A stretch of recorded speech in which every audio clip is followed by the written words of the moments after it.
नमस्कार, मैं हुसुम खान। दिन भर की खबरों में सबसे पहले नजर डालते हैं आज के मुख्य समाचारों पर। मार्च की आहट से बिजली महकमे को लगने लगा झटका। बिलों की वसूली पर शुरू हुई कसरत। सरकारी वाहनों के चालक भी लगाएंगे सीट बेल्ट। एडीएम ने कहा करेंगे उचित कार्रवाई।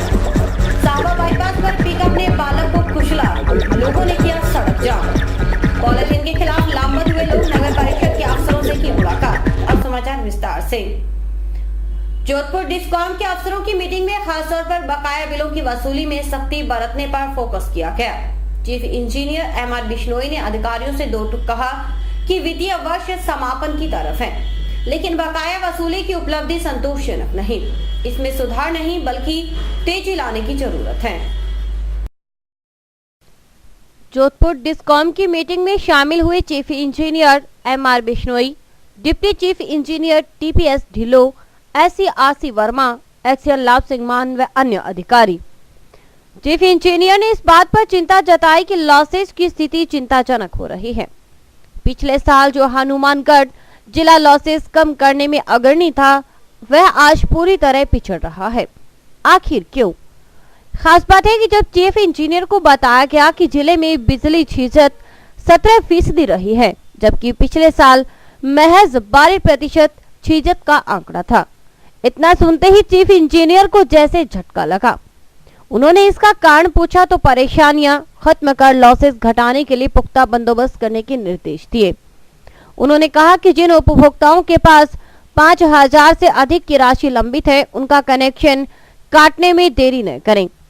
सख्ती बरतने पर ही राजस्व वसूली संभव है। साथ ही उन्होंने बंद मीटरों को तत्काल बदलने की बात कही। चीफ इंजीनियर ने कहा कि सब स्टेशनों की हालत सुधारने के लिए व्यापक कार्रवाई करने की जरूरत है। खास बात है कि मार्च निकट आते ही अफसरों के माथे पर रेवेन्यू की वसूली को लेकर चिंताएं उभरने लगती हैं। सड़क सुरक्षा सप्ताह का आगाज हुआ। जिला कलेक्टर पीसी किशन ने झंडे दिखाकर जागृति रैली को रवाना किया। रैली का मकसद सुरक्षित तरीके से वाहन चलाने का संदेश देना भर है। सड़क सुरक्षा सप्ताह का आगाज गुरुवार को हुआ। कलेक्ट्रेट परिसर से रैली को झंडी दिखाकर रवाना किया कलेक्टर पीसी किशन ने। उन्होंने कहा कि सड़क सुरक्षा सप्ताह के मायने हैं, इसकी गंभीरता को समझने की जरूरत है। यातायात पुलिस, परिवहन विभाग व अन्य सहयोगी संगठनों की ओर से निकाली गई रैली विभिन्न मार्गों से होकर गुजरी। इस मौके पर ADM BL Mehra, DTO Manoj Kumar, ASP Jasaram Bose, यातायात थाना प्रभारी दर्शन सिंह आदि मौजूद थे। दर्शन सिंह के मुताबिक 17 जनवरी को गुरु हरिकृष्ण पब्लिक स्कूल में गोष्ठी होगी। एडीएम बीएल मेहड़ा ने सड़क सुरक्षा सप्ताह के बारे में मीडिया कर्मियों को विस्तृत जानकारी दी। जिले में 25वां सड़क सुरक्षा सप्ताह का शुभारंभ आज माननीय जिला कलेक्टर महोदय, एडिशनल एसपी साहब और डीटीओ साहब और हमारे ट्रैफिक के जो भी इंचार्ज हैं, उन सभी की उपस्थिति में किया गया है और एक सप्ताह तक ये कार्यक्रम चलेगा। और इसकी का प्रमुख जो उद्देश्य है वो ये है कि ज़िले में जहाँ भी सड़क के ऊपर जो वाहन चलते हैं उसमें व्यक्तियों की सुरक्षा सुनिश्चित की जाए, आवागमन में किसी प्रकार की कोई समस्या नहीं हो और जो भी हर्डल्स है इस बारे में आवागमन से संबंधित उनको दूर किया जाए। विशेष रूप से इसमें काफ़ी काम लिए गए हैं, लेकिन प्रथम जो कार्य है वो रिफ्लेक्टर जिन जिन वाहनों पे नहीं लगे हुए हैं उन पे लगवा रहे हैं। और मैं ज़िले की जनता से भी अपील करता हूं कि जो भी उनकी वाहन है जिसमें विशेष रूप से ट्रैक्टर ट्रोलियाँ है जिन पे लगभग रिफ्लेक्टर नहीं लगाते हैं, तो उनको अपने स्वयं की सुरक्षा के लिए और अन्य लोगों की सुरक्षा के लिए रिफ्लेक्टर आवश्यक रूप से लगाना चाहिए, जिससे कि रात को परेशानी नहीं हो और दुर्घटनाएं जो होती है इनके कारण से उनके अंदर काफ़ी कमी की जा सके। जब एडीएम से पूछा गया कि सरकारी वाहनों के चालक भी तो नियमों का उल्लंघन करते हैं, खासकर तब जब वे सीट बेल्ट का उपयोग नहीं करते, एडीएम बीएल मेहड़ा ने मुस्कुराते हुए कहा कि हाँ, अगर ऐसा है तो उचित कार्रवाई की जाएगी। हाँ, सरकारी गाड़ियों के अंदर सीट बेल्ट की बिल्कुल आपकी बात सही है, तो इस बारे में भी हम समुचित स्तर पर इसका निर्णय लेंगे और कार्रवाई करेंगे। नोहर के पास साहबा बाईपास पर एक पिकअप की चपेट में आने से स्कूली बालक की मौत हो गई। बालक स्कूल वैन का इंतजार कर रहा था। सूचना मिलते ही लोगों ने सड़क जाम कर दिया और आरोपी पिकअप चालक को पकड़ने की मांग शुरू कर दी। गुरुवार को साहबा बाईपास पर स्कूल वैन का इंतजार कर रहे एक मासूम को पिकअप ने कुचल दिया। बालक ने मौके पर ही दम तोड़ दिया। घटना के बाद मौके पर पुलिस ने पहुंचने से नाराज लोगों ने रोड जाम कर दिया। सूचना पाकर घटनास्थल पर पहुंचे पुलिस उप अधीक्षक रामचंद्र चौधरी, सीआई विजय मीणा व तहसीलदार लालचंद शर्मा के समक्ष लोगों ने आक्रोश व्यक्त किया। आक्रोशित लोगों ने आरोपी पिकअप चालक को गिरफ्तार करने व पीड़ित परिवार को मुआवजा देने की मांग की। घटना की सूचना मिलते ही भाजपा नेता नंदलाल वर्मा, राजेश कंकर, छोटू सेवक, मनीराम छिंपा, कांग्रेस नेता राजेंद्र चाचान, महबूब टाक सहित अनेक नेता मौके पर पहुंचे और आक्रोशित लोगों से समझाइश की, लेकिन लोगों ने जाम नहीं खोला। मृतक अशोक कुमार मेघवाल के दादा बुद्धराम ने बताया कि वह सुबह करीब 9:45 बजे अपने पोते के साथ सड़क किनारे स्कूल वैन का इंतजार कर रहा था। इसी दौरान तेज गति से आए पिकअप ने उसके पोते को कुचल दिया, जिससे उसकी मौके पर ही मृत्यु हो गई। उन्होंने बताया कि उसके साथ आए अन्य 2 बच्चे भी पिकअप की चपेट में आ जाते अगर वह उन्हें खींचकर अलग नहीं करता। मेहनत मजदूरी कर अपना पेट पालने वाला बुद्धराम बदहवास हो गया था। यानी मेरे सारे 4 बच्चा 3 तो मेरे पीछे और बन मेरी आंगल पकड़ रखी वो आगे भाजो और बिनु पिक वाली बेंदाज समझा नहीं बात टक्कर लागन आंगल छूट गई वो बच्चों ने आगे पड़ गयो वो पिक वाले जानते रहे 4 साल 5 साल बच्चे पहली में हाँ पहला भी कोई आशा करते कोई एप्लीकेशन में दे रही है प्रशासन कोई कार्रवाई कौन करी प्रशासन ने मतलब ठेके के बारे में मतलब की कार्रवाई मेरी मतलब दरखास्त बहुत दे रही है पर प्रशासन ने कोई कार्रवाई कौन करी नहीं। पहला भी हादसा हो चुका है बहुत। हाँ वो तो घटना बहुत घटी है यानी मतलब कि मीनू घंटे पे में पहला एक्सीडेंट हो जाए मेरी मांग आया कि मुझे मोर गाड़ी पकड़ी नहीं चाहिए। समाचार अभी और भी देखते रहिए दिन भर की खबरें।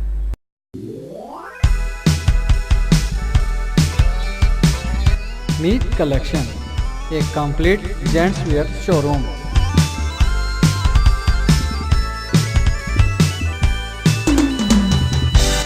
जहां पर आपको जेंट्स वेयर में रेडीमेड गारमेंट्स, इंपोर्टेड शूज, चप्पल आदि की भरपूर वैरायटी मिलेगी। वैरायटी ऐसी जो आपको देखते ही मन भा जाए, रेट ऐसे जो आपको पसंद आ जाए। यदि आप कम कीमत में अच्छी वैरायटी खरीदना चाहते हैं तो तुरंत संपर्क करें। हमारा पता है मीत कलेक्शन, खोसा कॉम्प्लेक्स, नज़दीक श्रीराम मार्केट, हनुमानगढ़ जंक्शन।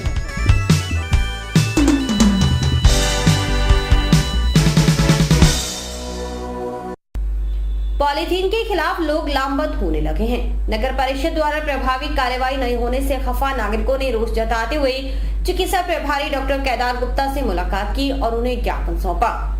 आपको बता दें कि सुप्रीम कोर्ट के निर्देश पर प्रदेश भर में पॉलीथीन के उपयोग पर पाबंदी है, बावजूद इसके धड़ल्ले से इसका उपयोग हो रहा है।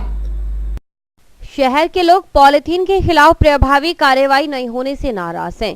भटनेर युवा समिति के प्रतिनिधियों ने इस मामले को लेकर नगर परिषद के चिकित्सा प्रभारी डॉक्टर केदार गुप्ता से मुलाकात की और उन्हें ज्ञापन सौंपा। नागरिकों ने कहा कि कोर्ट के आदेश के बावजूद दुकानदार और ग्राहक इसका उपयोग कर रहे हैं। पॉलीथीन को जानलेवा बताते हुए उन्होंने कहा कि इसका उपयोग खतरनाक है। इससे न सिर्फ सफाई व्यवस्था बाधित होती है बल्कि निराश्रित पशुओं की भी मौत हो रही है।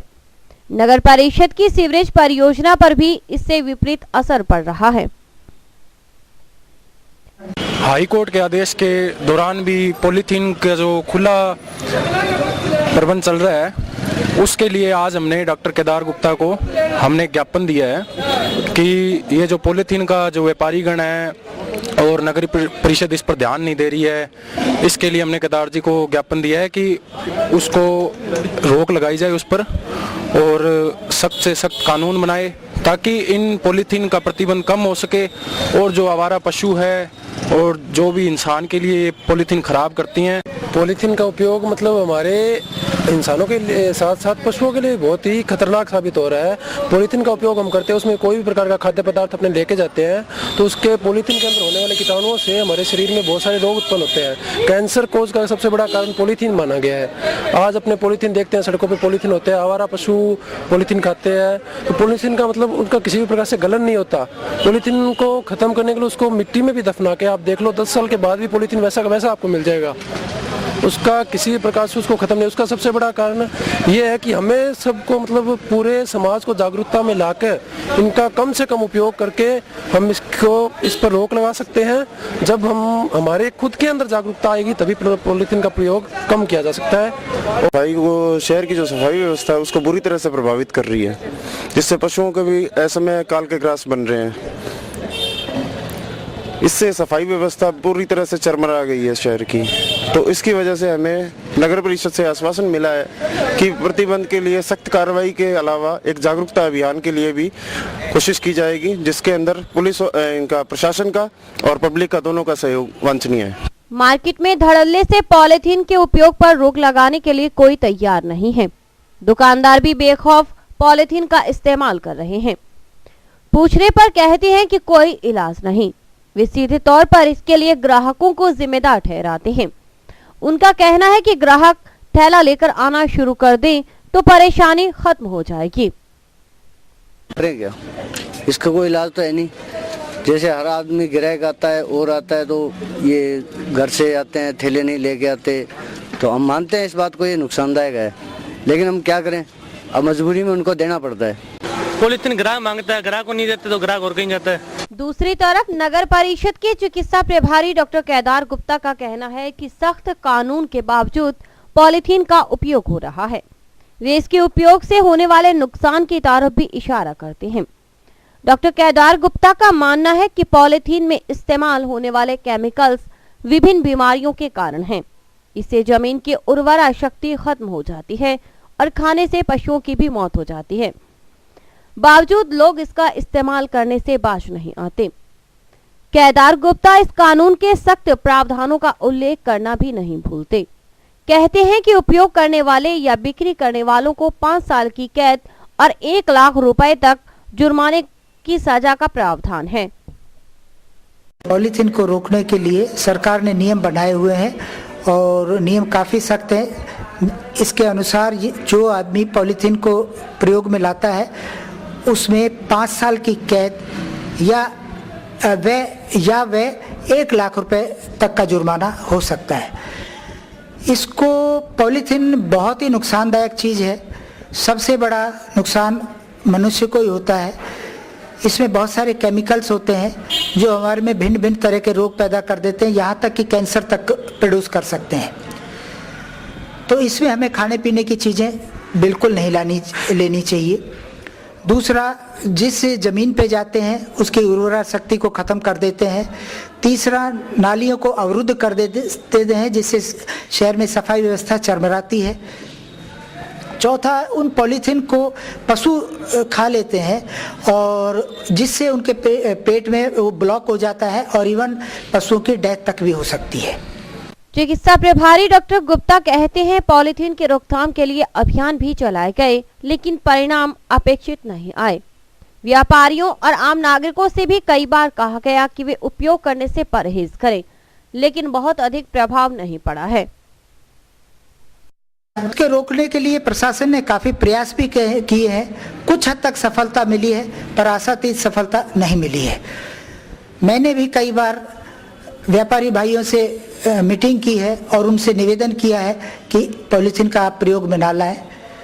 उनका अपने व्यूज हैं कि लोग बाग थैला नहीं लाते, वो हम पे प्रेशर डालते हैं, फिर हम अगर उनको सब चीज़ें इसमें नहीं देते हैं तो वे किसी और दुकानदार से सामान ले लेते हैं। इसलिए पर सामूहिक रूप से उन्होंने बंद नहीं की है।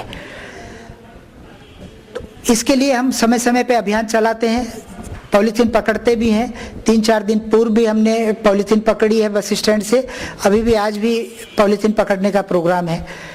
पर सबसे ज़्यादा जो आवश्यकता है वो है हम शहर वासियों की जागरूकता की। हम सब जागरूक हो जाएं कि हमें पॉलीथीन का प्रयोग नहीं करना है, तो ये बहुत जल्द ही अपने आप ही बंद हो जाएगी।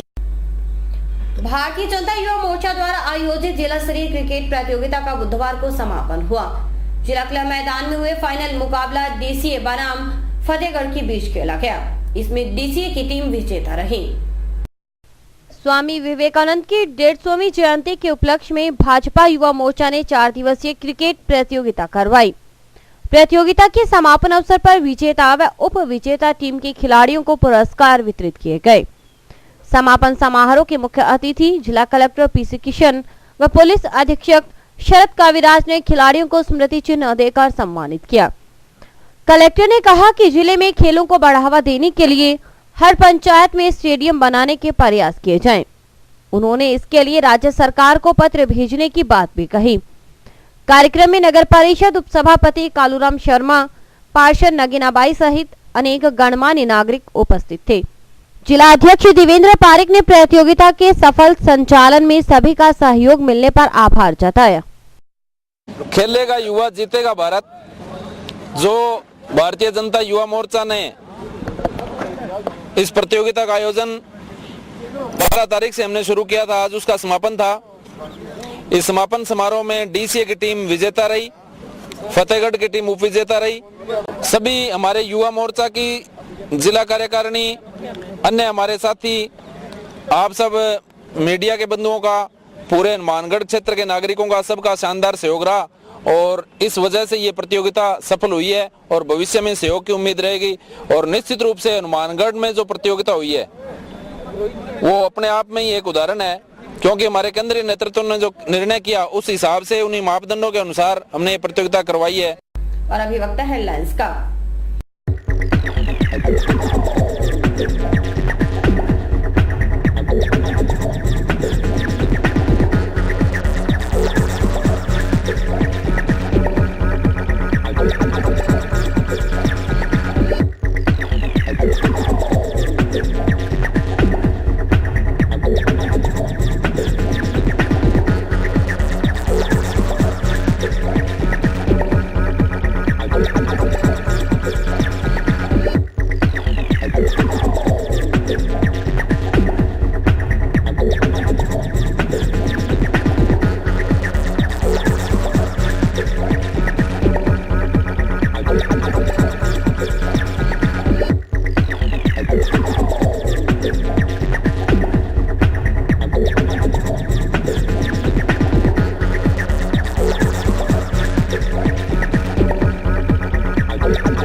भादरा बार संघ के नवनिर्वाचित पदाधिकारियों को शपथ दिलाई गई। विधायक संजीव बेनीवाल ने खास तौर पर कार्यक्रम में शिरकत की। उन्होंने कहा कि बार संघ के प्रतिनिधियों ने जिन समस्याओं को उठाया है उनका समाधान होगा। खास बात है कि वक्ताओं ने कोर्ट में वक्त सस्पेंड की बढ़ती प्रवृत्ति को चिंताजनक बताया और उस पर रोक लगाने की आवश्यकता जताई। भादरा में नवनिर्वाचित बार संघ के अध्यक्ष संतलाल कालीरावना ने अपनी कार्यकारिणी सहित बुधवार को न्यायालय परिसर में एक समारोह में अपने पद व गोपनीयता की शपथ ली। वरिष्ठ अधिवक्ता छोटूराम बेनीवाल ने उन्हें शपथ दिलाई। इस अवसर पर आयोजित समारोह की अध्यक्षता एसीजेएम सुनील यादव ने की। मुख्य अतिथि क्षेत्रीय विधायक संजीव बेनीवाल एवं विशिष्ट अतिथि अधिशासी अधिकारी नगरपालिका भादरा रणवीर गोदारा थे। समारोह में संबोधित करते हुए अधिवक्ता भूप सिंह बेनीवाल, छबीला राम मुंड, अदरीश अली इत्यादि ने भादरा में पारिवारिक न्यायालय स्थानांतरित करने, एडीएम कोर्ट कैंप लगाने तथा भादरा में बढ़ती आबादी को देखते हुए सभी राजकीय कार्यालय व अधिकारी कर्मचारी कॉलोनी कस्बे से बाहर आबाद करने का सुझाव दिया। सभी वक्ताओं का कहना था कि भादरा में आगे अनेक कार्यालय आएंगे, ऐसे में कार्यालय व अधिकारियों के लिए आवास का नितांत अभाव है। मुख्य अतिथि व क्षेत्रीय विधायक संजीव बेनीवाल ने कहा कि बार ने जो मांग की है वह सभी की जनहित की है।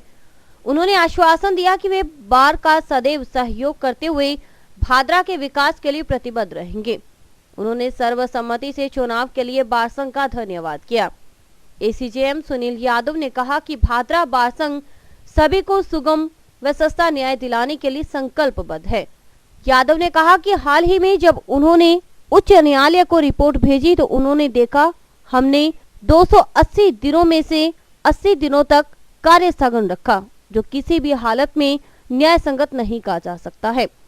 यादव ने बार संघ से अपील की कि वे कम से कम कार्य स्थगन रखें, क्योंकि इससे दूर दराज से आए परिवादियों को काफी परेशानियों का सामना करना पड़ता है। हमारी भादरा में बात की सोच परंपरा रही है कि मिल बैठ के जो संस्कृति से अध्यक्ष चुना जाए, इसके लिए अध्यक्ष चुना है इसका। और ये बड़ा ही एक अच्छा एक अनूठा उदाहरण है कि हमारा बड़े जो बार का बड़ा अच्छा तालमेल है। बार और बैच करने से बड़ी मदद होती है और हमेशा से जो ना हर कार्य मिल बैठ किया बार में। इसके अलावा बार ने जैसे स्थानीय नेतृत्व के सामने जो है कुछ नीचे रखी कि जैसे एडीएम के कैंप वगैरह के लिए है, पारिवारिक न्यायालय जो है जो गवर्नमेंट करती है, गवर्नमेंट से बात जो है ना हमारे चुने प्रतिनिधि वहाँ उठा सकते हैं विधानसभा में और वही सरकार से करवा सकते हैं। उनके सामने हमने ये हमारी समस्या रखी है। जैसे पारिवारिक न्यायालय है 130 किलोमीटर अनुमान होता है भादरा से, और जो यहाँ से महिलाएँ बोल जाती हैं उनके लिए सुविधा होती है। इसलिए हमारा उनसे निवेदन है सरकार से मिलकर जो है ना कम से कम पारिवारिक न्यायालयों को यहाँ सुनवाई के लिए अधिकार दिलवाए जाए। नागरिकों ने नगर परिषद द्वारा करवाए जा रहे निर्माण की गुणवत्ता पर सवाल उठाया है। उन्होंने इस संबंध में नगर परिषद के ईओ को ज्ञापन सौंपा और फिर से निर्माण करवाने की मांग की। ईओ गुरदीप सिंह ने उचित कार्रवाई करने का भरोसा दिलाया है। टाउन के फतेहगढ़ मोड़ के पास रहने वालों ने वार्ड नंबर 23 में कृषि फॉर्म के पास हो रही निर्माण पर सवाल उठाया है। भूप श्योरान, हंसराज लोटा आदि ने नगर परिषद के ईओ गुरदीप सिंह को ज्ञापन दिया। ज्ञापन के मुताबिक वार्ड नंबर 23 में पीडब्ल्यूडी की सड़क है जो क्षतिग्रस्त है।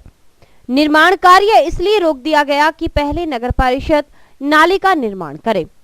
बताया गया है कि दोनों विभाग अपनी जिम्मेदारी से मुंह मोड़ रहे हैं, जबकि निर्माण सामग्री जमा होने से हादसे की आशंका रहती है।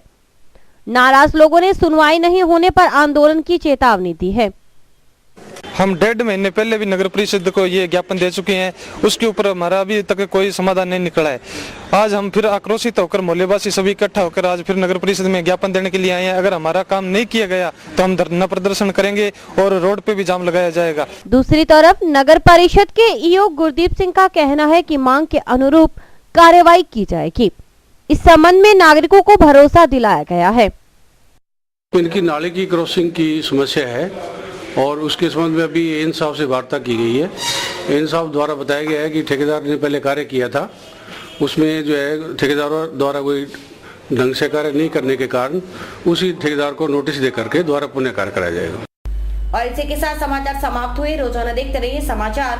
नमस्कार।